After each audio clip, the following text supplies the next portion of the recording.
4 हो गए, ये 5, ये 6, 7, 8, 9 और 10 टुकड़े हो गए। क्लियर? जो 10 टुकड़े हुए, टुकड़े कितने हुए? 10। तो ये 10 शेयर हो गए। क्या हो गया?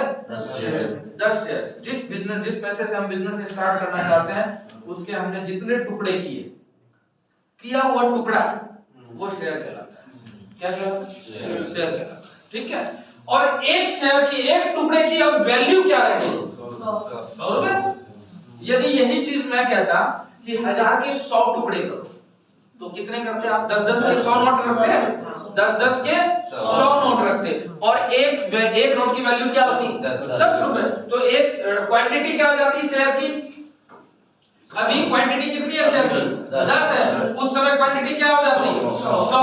अभी एक का प्राइस कितना है? 100। उस समय एक का प्राइस कितना? 10।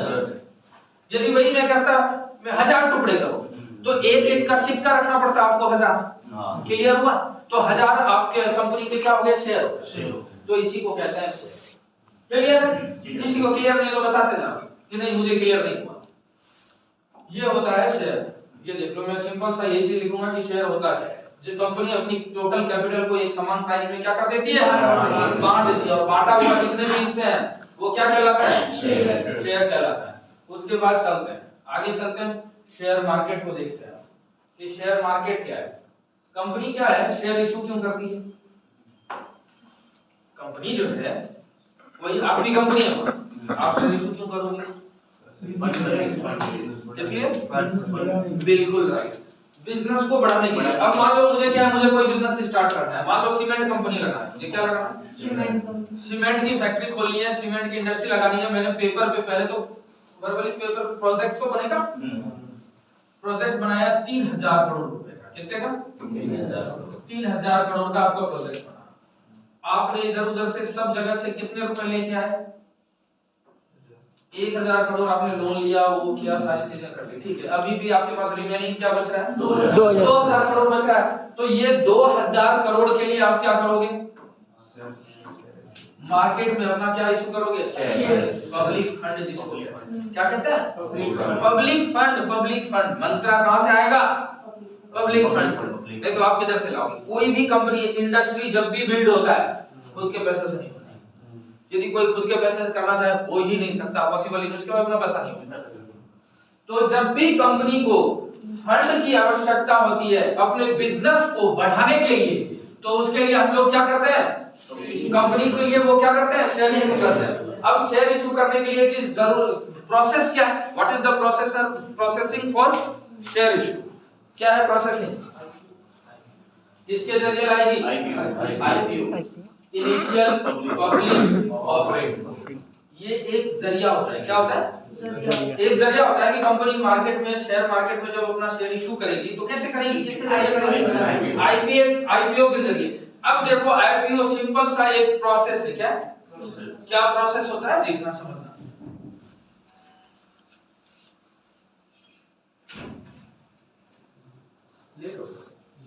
प्रोसेस है, जरिया है, किस चीज के लिए? शेयर मार्केट में इशू करने के लिए। आईपीओ ऐसे समझ लो एक चीज का फॉर्म है। फॉर्म समझते हो? एग्जाम के लिए फॉर्म भरते हो ना? किसी भी चीज के लिए हम क्या भरते हैं? फॉर्म भरते हैं ना? तो आईपीओ भी एक, आईपीओ जो है इनिशियल पब्लिक ऑफरिंग, ये एक फॉर्म है। सिंपल सा समझने का तरीका बता रहा हूं, कभी समझ में आए। किसी ने हाउसिंग बोर्ड का जो घर खरीदने वगैरह का प्रोसेस होता है उसको किसी को पता है? पहले क्या होता है, जैसे आपको हाउसिंग बोर्ड में या कहीं भी घर खरीदना है गवर्नमेंट का, तो आपको एक फॉर्म भरना पड़ेगा। फॉर्म के साथ कुछ अमाउंट डिपॉजिट करना होता है। कुछ अमाउंट डिपॉजिट करोगे, जब आपका वो फॉर्म ओपन होगा, अब आपकी लॉटरी लग गई, तब गवर्नमेंट आपको कहेगी कि बाकी का पेमेंट डालो और आप अपना चाबी ले जाओ। यही प्रोसेस होता है। और जिसका घर नहीं खुला, वो फॉर्म ओपन नहीं हुआ, वो आराम से बैठे, उसके पैसे जो उसने फॉर्म के साथ डिपॉजिट किए थे वो क्या हो जाता है? रिफंड हो जाता है। सेम प्रोसेस आईपीओ में। आईपीओ में क्या है? ये सबसे पहली चीज, आपको आईपीओ भरने के लिए एक बैंक अकाउंट चाहिए। क्या चाहिए? कंपनी ने अभी बताया था शेयर कैसे इशू होती है। शेयर क्या होता है? कंपनी का एक शेयर का प्राइस कितने टुकड़े किए, जितने भी टुकड़े किए होंगे तो एक टुकड़े की कीमत कितनी है? 100 रुपए। अब कंपनी ने कहा कि 800 क्वांटिटी है एक आईपीओ फॉर्म पे। कोई भी एक फॉर्म भरेगा तो घर एक ले सकता है, एक फॉर्म पे एक घर ले सकता है ना। तो उसी तरह से आईपीओ एक फॉर्म जब फिल करेगा तो उसको कितनी क्वांटिटी अलॉट होगी? 800। और उसकी प्राइस कितनी होगी? 800 × 100 तो कितने हो गए? 80,000 हो गए या 8,000 हुए? 80,000 हो गए। तो उसको आईपीओ का फॉर्म के लिए कितने रुपए चाहिए? 80,000 रुपए चाहिए। तब उसको कितनी क्वांटिटी मिलेगी? 800 क्वांटिटी मिलेगी। ठीक है, आपके बैंक खाते में कितने चाहिए आपको? 80,000 चाहिए। आपने फॉर्म फिल किया, जैसे ही आईपीओ कंपनी की वेबसाइट पे गए, आपने आईपीओ का फॉर्म क्या किया? फिल किया। अब क्या होगा? आपके अकाउंट से 80,000 रुपए कटेंगे। ये जो 80,000 है ये ब्लॉक हो जाएगा। क्या हो जाएगा? ब्लॉक। दूसरे तरीके से कह सकते हैं फ्रीज हो जाएगा। आप उस पैसे को देख तो सकते हो लेकिन यूज नहीं कर सकते। क्या नहीं कर सकते? यूज नहीं कर सकते। अब घर की तरह आपकी लॉटरी खुल गई है, फॉर्म खुल गया। फॉर्म खुला तब जाके आपका 80,000 रुपए अकाउंट में कटेंगे। 80,000 कटेंगे और आपके खाते में कितने शेयर आ जाएंगे? 800 शेयर आपके डीमेट अकाउंट में होंगे। अभी समझेंगे कि डीमेट अकाउंट होता है। आपके डीमेट अकाउंट में 800 क्वांटिटी आ जाएगी शेयर की। जिस तरह से आपको हाउसिंग बोर्ड का घर ओपन हुआ, आपने खोल लिया। अब आप चाहो तो खुद रहो या चाहो तो किसी को बेच दो। उसी तरह से यहाँ सिस्टम है। आपके शेयर ओपन हो गए कितने रुपए में? पर शेयर 100 रुपए। अब आपको जैसे ही ओपन हुआ हो गया, मान लो ये शेयर हो गया कितने रुपए का? 120। अब आपकी मर्जी, आप चाहो बेचो या रखो। या तो ये हो गया कि ये शेयर जैसे ही ओपन हुआ कितने का? 80 का। तो आपकी मर्जी, रखो या बेचो। ये होता है आईपीओ। क्लियर है? किसी को क्लियर नहीं हो बता देना। आगे चल। ये आगे वैसे ये सिंपल सा प्रोसेस होता है। एक फॉर्म भरना होता है कंपनी का जब भी आईपीओ आपको लेना। जब कंपनी पब्लिक को क्या करती है? पहली बार, जैसे मेरी कंपनी है, पहली बार मैं मार्केट में मेरा क्या लॉन्च कर रहा हूँ? शेयर है। और मैंने पब्लिक को कहा कि मेरे शेयर को क्या करो? खरीदो। उसी को क्या कहते हैं? आईपीओ। जब कंपनी पब्लिक को पहली बार शेयर के लिए क्या करती है? ऑफर करती है। चलते हैं आगे। अब शेयर मार्केट क्या है? तो इसमें भी क्वेश्चन है कि जब आईपीओ आता है वो कंपनी किसी लाती अपना पैसा फंड बनाने के। बिल्कुल। तो जब हम जैसे नॉर्मल रिटेल है तो हम तो क्या करते हैं कि वो मार्केट में ऊपर होता हम बेच देते हैं तो वो फंड तो हमारे पास वापस आ जाता है। हाँ वापस एक बार तो चाहिए ना। जब ओपन होने में टाइम कितना लगता है? अच्छा, हालांकि उसमें भी बड़े-बड़े इश्यू होते हैं। वो होते हैं ना, तो फिर करते ही है ना होल्ड। आपने निकाला पैसा, रिटेलर ने, हमने निकाला। कितने लोगों ने इन्वेस्टमेंट अपना रोक के रखा है? अब क्या होता है? देखो, शेयर बाजार ऐसा बाजार है जहां पे हम क्या करते हैं? शेयर का खरीदना और बेचना वो करते हैं। वो कहां पे? अब देखो, किसी भी कंपनी को शेयर बाजार में आना है तो वहां वो कहां लिस्ट होगी? नहीं। कोई बता सकता है? कौन बोला? सेबी। कोई तो बोला होगा। सेबी बोला ना। कोई भी कंपनी को आपको अपनी कंपनी का शेयर मार्केट में लॉन्च करना है तो सबसे पहले आप स्टॉक एक्सचेंज के पास जाओ। किधर जाओगे? स्टॉक एक्सचेंज का मतलब क्या होता है? आदान प्रदान, लेना देना। तो भारत में 2 तरह के स्टॉक एक्सचेंज हैं। कितने? 2 तरह। आप अपनी कंपनी को लिस्टेड करवाने के लिए जाओगे किसके पास? स्टॉक एक्सचेंज के पास। जिस तरह से आपको ट्रेन में बैठने के लिए कहां जाना है? Railway station. घर पे ट्रेन आएगी क्या? नहीं। तो उसी तरह से मुझे यदि शेयर को लिस्ट कराना है तो कहां जाऊंगा? स्टॉक एक्सचेंज के पास। तो देखते हैं स्टॉक एक्सचेंज अपने इंडिया में कितने तरह के हैं? 2 तरह के। इसके नोट्स दे दूंगा मैं तीसरे दिन, आप चिंता मत करो। पीडीएफ में सबके मोबाइल पे सेंड कर दूंगा। सबसे पहली चीज, इंडियन स्टॉक एक्सचेंज कितने हैं? 2। पहला नेशनल स्टॉक एक्सचेंज कब बना था? 1992 से 92 बना 94 साल। उसके बाद दूसरा कौन सा है? Bombay stock exchange, BSE, Bombay stock exchange. ये 2 एक्सचेंज है यहाँ पे। कितने? जो बॉम्बे जो है, बीएसई जो है एशिया का सबसे पहला स्टॉक एक्सचेंज। इसमें जो कितना पुराना, लोग कहते हैं शेयर मार्केट ये है वो, कब से चल रहा है? 1875 से सबसे पुराना 9 जुलाई शेयर बाजार है 1875। ठीक है। अब इन दोनों पे जो अभी जो बात आई सेबी की, इन दोनों पे जो नजर रखता है कि कहीं कुछ गलत हो रहा है या क्या हो रहा है, सही हो रहा है या नहीं हो रहा है, वो कौन करती है? SEBI, security exchange board of India. वो काम किसका है? सेबी का। चलते हैं, स्टॉक एक्सचेंज समझ में आ गया? स्टॉक एक्सचेंज एक तरह से रेलवे स्टेशन है। क्या? रेलवे। जिसको भी जिस कंपनी को जाना है वो अपने वहां जाके रजिस्टर करवाएगी, वही बाजार में रेगुलेट। अब आता है हमारी इंडेक्स। कोई बता सकता है इंडेक्स होता क्या है? होल्डिंग कंपनी से। इंडेक्स मीनिंग, इंडेक्स का मतलब होता है, सिंपल सा कॉपी खोलो, जो कॉपी लेके आए हो। होल्डिंग कैसे होगी बताओ? डायरी लाए होगे ना, यहाँ इंडेक्स लिखा हुआ है। Yes sir. इंडेक्स लिखा हुआ है। इंडेक्स का मतलब होता है सूचकांक, लिस्ट। लिस्ट सिंपल सा एक बात हमें समझ लो, लिस्ट। तो यहाँ पे देखो, एक तरह से जैसे समझना, जैसे मैं बताता हूँ, ये होता है इंडेक्स का मतलब हो गया लिस्ट। क्या हो गया? लिस्ट। कैटेगरी कह सकते हो। अब जैसे मैंने लिखा वेजिटेबल्स, मींस क्या हो गया? सब्जियां। वेजिटेबल्स एक कैटेगरी है, लेकिन इसके अंदर क्या आएगा? आलू भी आएगा, बैंगन भी आएगा, भिंडी भी आएगा, सारी चीजें आ जाएगी। तो ये क्या हुआ? एक कैटेगरी हुई। तो इंडेक्स इसी तरह से क्या है? कैटेगरी। ठीक है, अब ध्यान से समझना, जो मैंने एनएससी और बीएससी बताया, स्टॉक एक्सचेंज, उसका उन दोनों का अपना एक इंडेक्स है। एक्सचेंज का अपना क्या है? इंडेक्स। ध्यान से समझना, जो मैंने एनएससी बीएससी बताया ना, उसका इंडेक्स है। जैसे देखो, बीएससी मैं ये कहूंगा, अभी क्या कहूंगा, ध्यान से लिख लेना इंडेक्स के बारे में। ये चीजें आपको नोट्स में थोड़ा समझने में आसानी हो जाएगी। मैं ये कह रहा हूं बीएससी का, क्या कह रहा हूं? बीएससी का इंडेक्स क्या है? सेंसेक्स। बीएससी का इंडेक्स क्या है? सेंसेक्स। अब सेंसेक्स जो है, ये क्या कहता है कि इस सेंसेक्स की लिस्ट के अंदर भारत की टॉप 30 कंपनी आती है। कितनी कंपनी? भारत की, इंडिया की टॉप 30 कंपनी इसके अंदर क्या है? लिस्टेड है। किसके अंदर? जहां इंडेक्स लिखा हुआ है ना, मान लो इंडेक्स पे लिखोगे सेंसेक्स और उसके नीचे 30 कंपनी। आया समझ में लिस्ट क्या होता है? उसी तरह से दूसरा आएगा, क्या आएगा? एनएससी। एनएससी बताया था अभी, नेशनल स्टॉक एक्सचेंज। यहाँ पे कितना आएगा? इसका जो आता है, जैसे मैंने लिखा ना बीएससी का इंडेक्स सेंसेक्स, उसी तरह लिखूंगा एनएससी का इंडेक्स निफ्टी 50।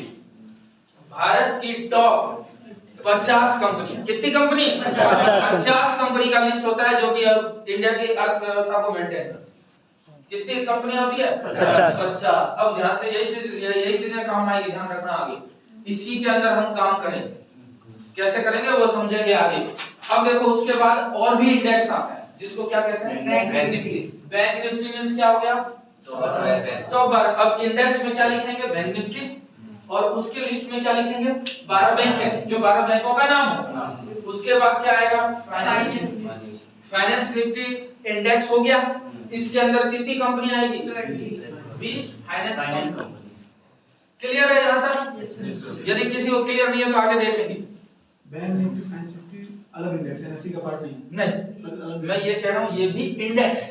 ये क्या है? एनएससी बीएससी का मैंने बता दिया, और ये दोनों अलग इंडेक्स, ये दोनों अलग है इंडेक्स, लेकिन ये अलग से कैटेगरी। इसमें क्या है? अब जो सेंसेक्स है उसमें बैंक कंपनी सब शामिल है। निफ्टी 50 है, इसमें बैंक और कंपनी सब शामिल है। लेकिन मैंने अलग से कैटेगरी इंडेक्स में क्या किया है? बैंक निफ्टी बनाया, जिसमें कि बैंक के हैं, वो भी टॉप के कितने बैंक हैं? 12 बैंक। इसीलिए इसको क्या कहा? बैंक की निफ्टी के। उसके बाद फाइनेंस निफ्टी, इसमें क्या है? सिर्फ फाइनेंस की कंपनियां। क्या है? फाइनेंस की कंपनी। उसमें से भी फाइनेंस की कंपनियां तो हजारों होंगी, लेकिन टॉप जो आती है 20 कंपनियां, वही इसके अंदर लिस्टेड। क्लियर? क्लियर? चलते हैं आगे। अब 4 तरह की कंपनियां शेयर मार्केट में काम करती हैं। कितने तरह की? 4 तरह की कंपनियां, ध्यान रखना। इसके आधार पे कैपिटल के आधार पे बांटा गया। कैपिटल अभी मैंने थोड़ी देर पहले बात किया था। What is meaning of capital? जिससे आप बिजनेस शुरू करना चाहते हो वो कैपिटल है। तो एक होता है वर्किंग कैपिटल, एक होता है मार्केट कैपिटल। दो कैपिटल कितने तरह के? 2 तरह के, वर्किंग कैपिटल और एक मार्केट कैपिटल। वर्किंग जिससे मैं बिजनेस स्टार्ट करना, तो मार्केट कैपिटल का मतलब हुआ मार्केट में मेरी वैल्यू कितनी, मार्केट में मेरी वैल्यू कितनी है। अब देखो मार्केट कैपिटल कितने तरह से बांटा गया है, 4 तरह की कंपनियां काम करती है इसमें। कितने तरह की? 4 तरह की कंपनियां। मार्केट कैपिटल का मतलब हुआ टोटल वैल्यूएशन ऑफ कंपनी। क्या हुआ? अब कंपनी की टोटल वैल्यूएशन लगाएंगे तो कैसे लगाएंगे? समाज में जो जहां हम रहते हैं ना, यहाँ भी कैटेगरी वाइज है। कोई बता सकता है क्या कैटेगरी? कैटेगरी यहाँ पे है, कोई एससी और कोई एसटी नहीं है, कोई जनरल नहीं है। मंत्रा की है कहानी। किसकी? मंत्रा की कहानी। मंत्रा मतलब high society, middle family, lower family. कहानी कुछ नहीं। दूसरी कुछ भी कहानी नहीं है क्या? नहीं है ना। तो उसी तरह से यहाँ पे भी कैटेगरी वाइज है। क्या है कैटेगरी? सबसे पहली चीज देखो, कंपनी के वैल्यूएशन कैसे निकालेंगे, उसके बाद कैटेगरी की बात करें। मान लो आपकी कंपनी है, ठीक है, आपकी कंपनी ने टोटल शेयर, पता है, ये बताया कैसे टोटल शेयर निकलता है। टोटल आपके बाजार में 1 लाख शेयर है। कितने हैं? 1 लाख हो गया। एक और 1 लाख शेयर। कितने शेयर है? 1 लाख शेयर। और अभी आज जब गूगल पे आपकी कंपनी का शेयर का नाम मैंने सर्च किया तो वहां ये दिख रहा है कि आज आपके शेयर की कीमत 1000 रुपए की। कितने की है? 1000 रुपए। तो 1 लाख इंटू 1000 कितने रुपए हो गए? कैलकुलेट करो। 10 लाख करो कैलकुलेटर, खोलो मोबाइल खोलो। पॉसिबल ही करो। 10 करोड़ खोलो खोलो खोलो करो। 1 लाख 1000 10 करोड़ 10 करोड़ है। आज मैं ये कह सकता हूँ कि तुम्हारी कंपनी की वैल्यू कितनी है टोटल? 10 करोड़ 10 करोड़ रुपए की तुम्हारी टोटल कंपनी। ये हुआ मार्केट वैल्यू। कंपनी की टोटल क्या निकालते हैं हम लोग? मार्केट कैपिटल की। उसकी मार्केट की कैपिटल कितनी? तो मार्केट मतलब क्या? मार्केट मतलब जहां हमने लोगों से पैसा लिया तभी तो शेयर इशू हुआ ना। तो मार्केट का कैपिटल क्या है? मेरा वर्किंग कैपिटल छोड़ दो, मार्केट कैपिटल, इसी को कहते हैं कि मार्केट में मेरी वैल्यू क्या है। तो कैसे निकलता है? Total number of shares into current price. जो आज के मेरे शेयर की प्राइस है वो कैसे, वो तो आगे चीजें देखेंगे, अभी आगे समझेंगे, लाइव करेंगे, समझेंगे तो कहां जा। माना किसी कंपनी का शेयर कितना है? 20 लाख और आज उसकी कीमत कितनी है? 1000 रुपए की शेयर है आज। अभी गूगल में सर्च करोगे तो मान लिया तो उसका कितना मार्केट कैपिटल हो गया? 200। अब कैटेगरी समझाता हूं। 4 तरह की कैटेगरी बताई ना। मार्केट कैपिटल, सुनो नीचे देख रहे हैं, नॉट मार्केट कैपिटल जो है शेयर की प्राइस के हिसाब से घटता और बढ़ता है। अब आज मान लो आप किस ने न्यूज और अखबार पढ़ते हैं ना? कभी सुना है अखबार में लिखा हुआ होता है कि आज बाजार के 5000 करोड़ डूबे? पढ़ा होता है, पढ़ते हैं ना, 10,000 करोड़ रुपए डूब गए। एक्चुअल में डूबते हैं क्या? वो मार्केट कैपिटल डूबता है, डूबता नहीं, कभी पैसा नहीं डूबता है। मार्केट कैपिटल कम हो गई। कैसे? कि आज शेयर का प्राइस 1000 रुपए था, बाजार में बहुत बड़ी गिरावट आई, शेयर की प्राइस 700 रुपए हो गई, तो 300 रुपए से उसका क्या टूटा? मार्केट कैपिटल टूटा, लेकिन डूबता नहीं है। क्लियर हुआ? तो मार्केट कैपिटल शेयर के प्राइस के हिसाब से क्या होगा? घटता और बढ़ता है। अब चलते हैं आगे। मार्केट कैपिटल के आधार पे कितने कंपनी, आप नोट करना, ध्यान से समझना। 4 तरह की कंपनियां। कितने तरह की कंपनियां? 4 तरह। सबसे पहला कौन सा? Large capital. लार्ज कैपिटल का मतलब क्या होता है? जिस कंपनी का working capital, market capital 20,000 crore रुपए से ऊपर है। सर आपको वर्किंग समझाओ, जो मार्केट समझ में आ गया। मार्केट वर्किंग कैपिटल देखो वर्किंग कैपिटल होता है क्या? उसने घर से कितनी पूंजी लगाई, उसकी फैक्ट्री की कितनी की वैल्यू है, मशीनरी कितनी है। शेयर में नहीं, शेयर की कहानी अलग होगी। शेयर मींस मार्केट वैल्यू, क्योंकि वो सारा काम कहां से हो रहा है? मार्केट से। वर्किंग कैपिटल का मतलब वो हुआ कि मैंने घर से मान लो 1000 करोड़ लगाए थे, आज मेरी मशीनरी डूब सकता है वर्किंग कैपिटल, ये भी डूबेगा। हां, ये नहीं, ये डूबेगा। डूब तो कुछ भी सकता है। अच्छा, डूब तो कुछ भी सकता है, तैरता कुछ नहीं, डूब कुछ भी सकता है। ठीक है ना? आज पूरी कंपनी बर्बाद हो जाए, घाटे में चलने लगेगी, तो घाटे में चलने, अभी दिखाऊंगा सारी चीजें कैसे बर्बाद भी होती है, सारी चीजें देखेंगे, आज ही देखेंगे। ठीक है, ठीक है। आज एक दिन में तुम्हें मैं ये सिखा दूंगा हर हाल में कि तुम कभी गलत शेयर नहीं चुनो।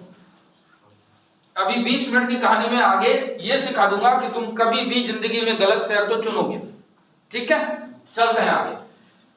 कैपिटल कितनी 20,000 करोड़ से ऊपर होनी चाहिए। उसको हम कौन सा कंपनी कहेंगे? लार्ज कैपिटल की, बड़े स्केल की कंपनी। दूसरा जो होगा वो कौन सा होगा? Mid cap. जिस कंपनी की कैपिटल 5,000 करोड़ से लेके 20,000 करोड़ के अंदर है उसको हम क्या कहेंगे? Mid cap. उसके बाद स्मॉल कैप, 1,000 करोड़ से 5,000 करोड़ के अंदर जिस कंपनी की कैपिटल है वो कौन सी हो गई? Small cap. उसके बाद कौन सी? Micro cap. 100 करोड़ से भी जो अंदर है जिसकी वैल्यू क्या हो गई? माइक्रो कैप कहेंगे। ध्यान से समझना, ध्यान से देखना, आगे चलेंगे। यहां तक क्लियर है? 4 कैटेगरी होगी। अब ये सारी चीजें कहां देखेंगे, कैसे देखेंगे वो अभी पता चल जाएगा, लाइव में करके दिखाऊंगा। अब देखो स्टॉक मार्केट किस बेस पर काम करती है? वो तो वहां लिखा हुआ है तब तो बोल रहे हैं, इसलिए तो मैंने लिखा है पहले कि पहले दिख जाए। कोई बता सकता है किस बेस पे काम करता है? सोनार का काम क्या है? बेस क्या है? सोना। कोई लकड़ी का बिजनेस करता है तो उसका बेस क्या है? लकड़ी। कोई टेक्सटाइल चलाता है तो उसका बेस कपड़ा। तो उसी तरह शेयर मार्केट का कुछ तो बेस होगा। किस बेस पर काम करता है? डिमांड और सप्लाई। किस बेस पर काम करता है? डिमांड और सप्लाई। आप किसी दुकान में गए, आपने कहा 20 किलो चीनी दे दो, अगला नमक लाके थोड़ी ना देगा। आपने किस चीज की डिमांड की? चीनी की। अगला चीनी लाके दिया तो आपने मांगा, आप बाय हो गए। अगले ने क्या दिया आपको?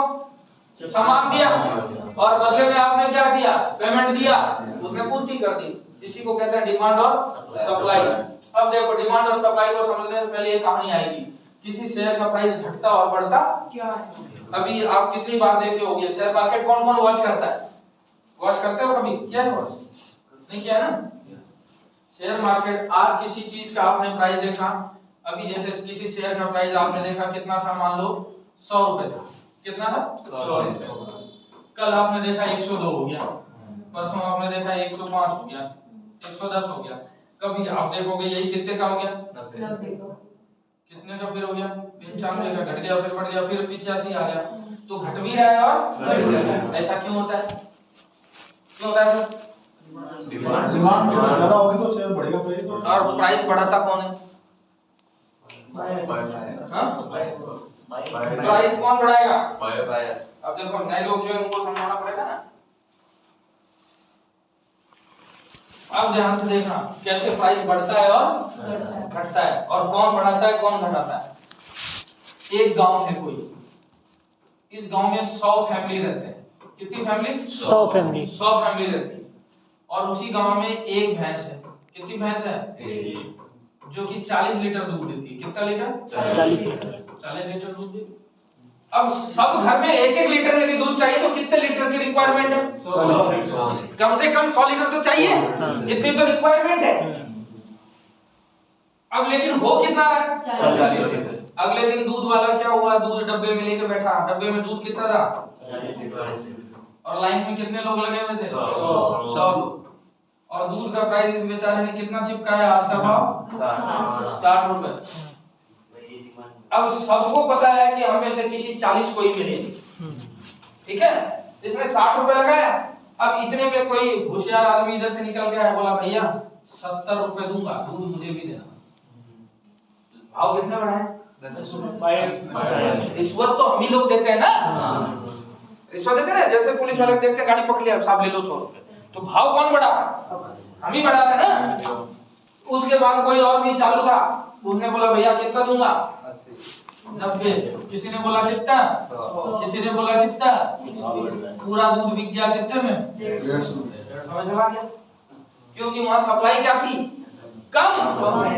दूध कम है, मटेरियल कम है, लेने वाले लोग ज्यादा हैं। जिसको चाहिए वो लेगा, पैसा दो, ले लो, ले जाओ। भाव बढ़ा दिया, भाव बढ़ाया ना। उसके बाद इसके बाद भाव घटता कैसे है? क्या किया? कहानी तो यही थी, कहानी यही थी। ये रहा, कितना लीटर था? 40 लीटर दूध। गांव में किसी ने बोला कि यार ठीक है, ये धंधा बहुत अच्छा है, गांव में 5 भैंसे और ले आया। कितनी भैंस? 5 ले आया। अब दूध दे रहा है 40 × 5 कितना हो गया? 200 लीटर हो गया। अब वो बेचेगा तो 150 रुपए में बेच पाएगा? नहीं। वो बोलेगा नहीं उधर तो 50 में मिल रहा है, 60 में मिल रहा है। तो किसी चीज की एक रियल वैल्यूएशन होती है। क्या होती है? Real value. दूध फिर अपने आप कहां पे आ जाएगा?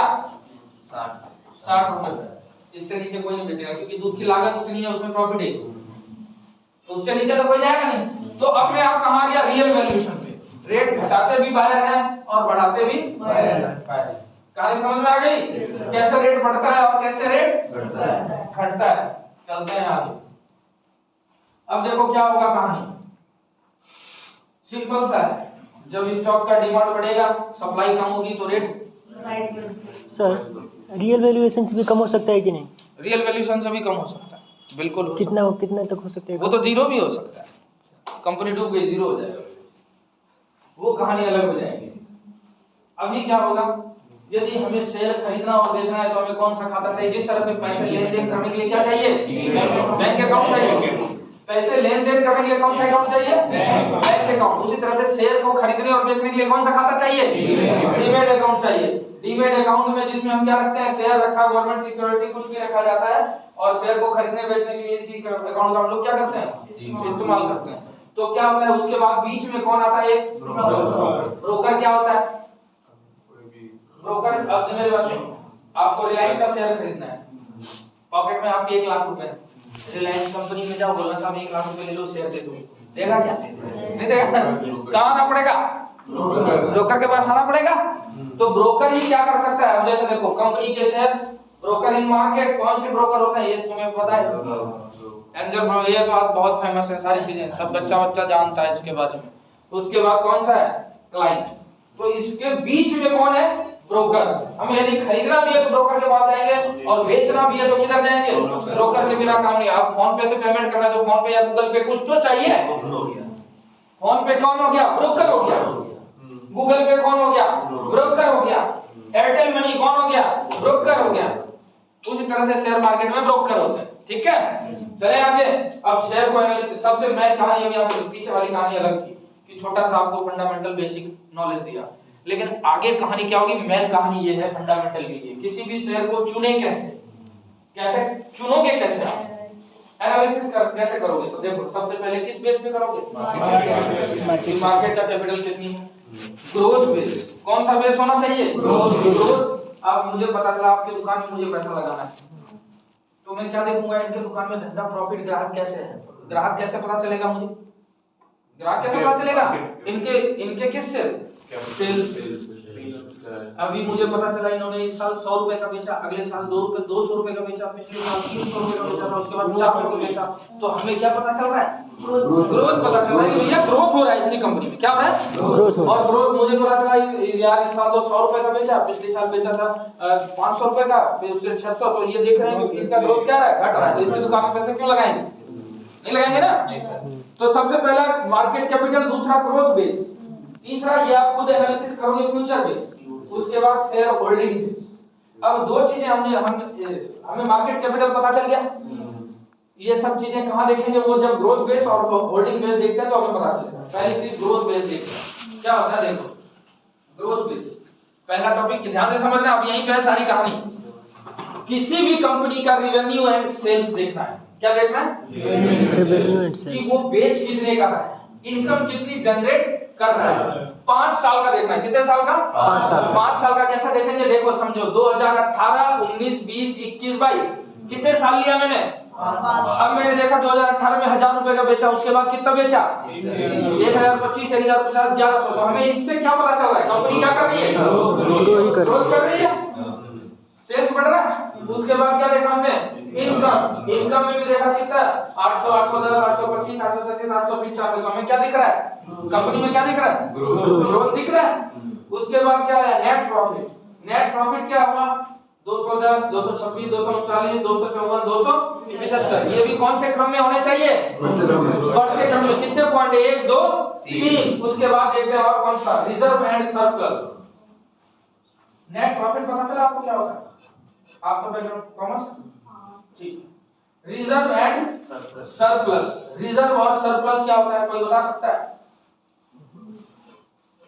अपने मतलब बिजनेस को चलाने के लिए अपना एक्स्ट्रा फंड हमेशा रिजर्व बिल्कुल। रखिए कि भविष्य में जब बिल्कुल सही कहा। अब क्या होता है, हम भी 10 रुपए कमाते हैं तो 10 रुपए 2 रुपए क्या सेविंग अकाउंट में डाल देते हैं। किस लिए डालते हैं? एफडी कर देते हैं कि भविष्य में कभी भी कोई भी आपातकालीन स्थिति आए तो हमारा क्या होना चाहिए, हमारे पास कुछ तो बैकअप चाहिए। इन्वर्टर समझते हो, लाइट गई तो केस में क्या चाहिए, इन्वर्टर चाहिए ना। तो कंपनी का इन्वर्टर जो है फंडामेंटल पैसे का इन्वर्टर का नाम क्या है, रिजर्व एंड सरप्लस। सिंपल सा एग्जांपल मैं बता रहा हूं। उसके बाद क्या है, रिजर्व एंड सरप्लस क्या होना चाहिए, डेली ग्रोथ होना बढ़ते क्रम में होना चाहिए। उसके बाद आता है फिक्स एसेट्स, जिसको कहते हैं स्थायी संपत्ति। क्या कहते हैं? स्थायी संपत्ति का मतलब क्या होता है पता है?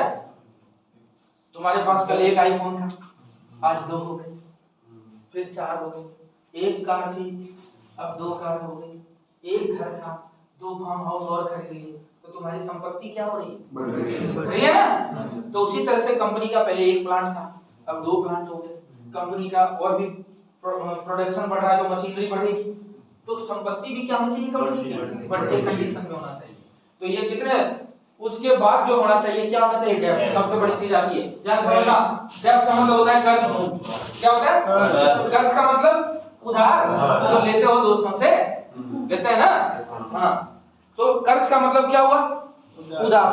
अच्छा एक बात बताओ, आपके 5 दोस्त हैं, 5 में से एक के बारे में पता चल जाए सबको कि यार ये उधारी मांगता रहता है, उसके साथ तुम बैठोगे क्या? क्यों नहीं बैठोगे? हमेशा क्या करता है, उधार मांगता रहता है। कौन बैठेगा? कोई नहीं बैठेगा ना। आप तो उस दोस्त के साथ बैठोगे जो रोज पिज्जा खिलाए, कोल्ड ड्रिंक पिलाए और भी कहीं ले जाए, बैठते हैं ना। तो हम वैसे दोस्त को ढूंढते हैं। तो हमें भी वैसी कंपनी ढूंढनी है जो कि कर्ज नहीं ले रही है। क्या कर रही है, या कर्ज को कम कर रही है। सिंपल सा होता है। देखो कर्ज का मतलब होता है क्या, ये भी कौन से क्रम में होना चाहिए, और इसको समझाता हूं। ठीक है, कर्ज हर कंपनी पे होता है, लोन किसके पास नहीं होता है, सबके पास होता है ना। मैं कमा रहा हूँ 100 रुपए, लोन ले रहा हूँ 150 का, चलेगा क्या? नहीं चलेगा। ठीक है, कमा रहा हूँ 100 रुपए, लोन ले रहा हूँ 5 रुपए, 7 रुपए, 8 रुपए, 10 रुपए, ये चलेगा, एक्सेप्टेबल। लेकिन 100 कमा रहा हूँ 150 का लोन नहीं चलेगा, चलेगा क्या? नहीं चलेगा ना। तो ये बढ़ भी रहा है तो एक रेशियो में बढ़ना चाहिए। किस में बढ़ना चाहिए? एक रेशियो में बढ़ना चाहिए, ज्यादा अच्छा रहेगा। उसके बाद जो आता है फ्यूचर बेस। फ्यूचर आपको खुद को देखना है। क्या देखना है? खुद को कि किस चीज का जो कंपनी है उसमें डिमांड क्या चल रहा है, कौन सा प्रोडक्ट बना रही है, ये चीजें बाद में देखेंगे। अभी मेन चीजें जो मैंने बताया वो सबसे मेन चीज है। पिछला जो बताया मोटा मोटा, उससे भी बड़ी चीज क्या देखते हैं हम लोग? अब ध्यान समझना, यही कहानी आएगी। यही 2 चीज जो मैंने अभी जस्ट पीछे बताया, और ये तीसरी कोई कहानी आपके काम नहीं आएगी। वो सब जानकारी था कि उतनी जानकारी हमें चाहिए शेयर मार्केट में। काम यही आएगा जो पिछला बताया, और ये बस, तीसरी कुछ भी नहीं आएगी अभी फिलहाल फंडामेंटल में। शेयर होल्डिंग का मतलब क्या होता है? होल्ड का मतलब होता है पकड़ना। कंपनी के जो शेयर है, मान लो 100 शेयर, तो उस 100 शेयर में किन किन लोगों ने शेयर को खरीद रखा है, हमें वो पता करना है। क्या करना है? हमें वो पता करना है। तो सबसे पहला चीज कंपनी में जो आता है वो ध्यान से समझ लेना, आप नोट भी करना ये चीजों को। 2 चीजें नोट करनी पड़ेगी आपको। क्या सबसे पहला शब्द क्या आया? प्रमोटर। अब प्रमोटर कौन होता है? Who is the promoter? Company का जो मालिक है। अब जैसे आपकी मिठाई की दुकान है, तो आपकी दुकान है, तो आपने अपनी दुकान का शेयर कितना परसेंट जेब में दबा के रखा है? मान लो आपने कंपनी मिठाई की कंपनी है और आपने कितने शेयर इशू किए हैं बाजार में? 100। तो अपने आप में ये कितना परसेंट हो गया? 100% हो गया। 100 ही है और 100% ही होंगे वो। अब ये कहानी आ रही है कि 100 में से प्रमोटर जो होता है, यहाँ ध्यान से रुकना, ओनर यानी खुद कंपनी का कौन है? मालिक। इसने कितना परसेंट शेयर दबा के रखा है अपने जेब में खुद की कंपनी को? क्योंकि भविष्य में कभी भी बड़ा प्रॉफिट होगा तो किसको होगा? मालिक को होना चाहिए ना, तभी वो काम करेगा। आप कंपनी के मालिक हो, 100 रुपए कमाए, पता चला 90 रुपए बांटना पड़ रहा है, 10 रुपए ही मुझे मिल रहा है, तो आप काम करोगे क्या? नहीं करोगे ना। तो जिस कंपनी में प्रमोटर होल्डिंग 75%, कितना? 70 से ऊपर भी हो सकता है, 75 से यदि 50 के बीच में है तो उसको एक बार कैटेगरी में क्या डाल देंगे? ठीक है, बेस्ट। क्या है? बेस्ट। ध्यान से समझना, यदि 100 में से 75 से 50% किसके पास शेयर है? कंपनी के खुद के मालिक के पास है, तो कंपनी बहुत अच्छी। ठीक है। दूसरा जो आता है वो एफआई आता है। क्या आता है? जिसको क्या कहते हैं? Foreign investment, foreign institution of investment. FI foreign investment भी कह सकते हो, जिसको कहते हैं हम लोग विदेशी। किसी भी कंपनी में विदेशी निवेशक जो है यदि 2% भी है, कितना है? 2%। 2 है, 20 है, मतलब 2 से 20 है, 25 है, 50 है, तो बेस्ट है। 20-25, देखो मैं ये कह रहा हूं कि 10 से ऊपर मिले तो उसको बेस्ट ही कहेंगे। 2 भी है तो बहुत बड़ी बात, 2 भी है तो बहुत बड़ी बात की है। होना चाहिए, क्या होना चाहिए? फॉरेन इन्वेस्टर होना चाहिए। फॉरेन इन्वेस्टर जो है वो कुछ देख के इन्वेस्ट किया ना, ऐसे तो करेगा नहीं। तो एफआई का इन्वेस्टमेंट होना चाहिए। उसके बाद आता है, ध्यान समझ लेना इधर, डीआई, डोमेस्टिक इन्वेस्टर। कौन है? Domestic investment. डोमेस्टिक इन्वेस्टर कौन होते हैं? घरेलू निवेशक। कौन? घरेलू निवेशक। जैसे हो गया, देखो LIC, mutual fund, SBI bank बैठी है उसमें, और भी चीजें बैठी, ये सब कौन हो गए? डोमेस्टिक इन्वेस्टमेंट हो गए। उसके बाद आ गया पब्लिक। पब्लिक सबसे बड़ी कहानी होती है पब्लिक की। पब्लिक कौन? हम और आप, जिसको रिटेलर भी कहते हैं। पब्लिक सबसे बेकार कहानी किसकी होती है? डोमेस्टिक में 2%, 5% जो भी है अच्छा है, 20% भी है, 15% भी है अच्छा है, वो कहानी आएगी होगी। वो सही, ये सब चीजों को लाइव करेंगे। ऐसा थोड़ी नहीं मैंने आपको करा दिया, चीजें कहां देखेंगे जाके, कैसे देखेंगे, वो सारी चीजें करेंगे। तो पब्लिक हो गए हम और आप। ध्यान से नोट करना, ध्यान से समझना।